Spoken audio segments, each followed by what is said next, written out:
Good evening, everyone. I'm Karen T. Gayosa, and I will be reporting Article 1514, which refers to the rights of person to whom document has been transferred. So let's start. Article 1514 states, a person to whom a document of title has been transferred but not negotiated acquires thereby, as against the transferor, the title to the goods, subject to the terms of any agreement with the transferor. If the document is non-negotiable, such person also acquires the right to notify the bailee who issued the document of the transfer thereof, and thereby to acquire the direct obligation of such bailee to hold possession of the goods for him according to the terms of the document.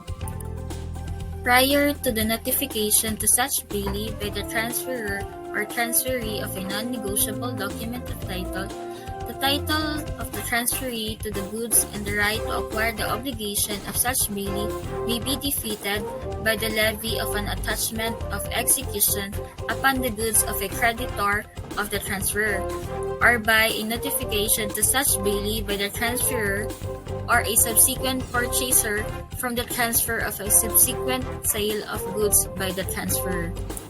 Rights of person to whom document has been transferred. So number 1, title to the goods as against the transfer. Number 2, the right to notify the bailee of the transfer thereof. Number 3, the right thereafter to acquire the obligation of the bailee to hold the goods for him. It should be noted that rights are not absolute. They are subject to the terms of any agreement with a transferor. Attachment of goods covered by documents transferred.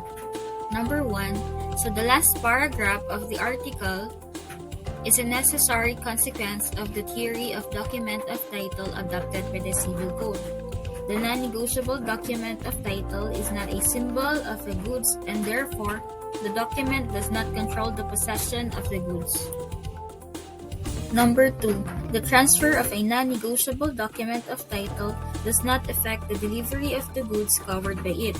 Accordingly, before notification, the bailee is not bound to the transferee whose rights may be defeated by a levy of an attachment or execution upon the goods by the creditor of the transferor or by a notification to such bailee of the subsequent sale of the goods. Number 3. If the document is negotiable, the goods cannot be attached or be levied under an execution unless the document be first surrendered to the bailee or its negotiation enjoined.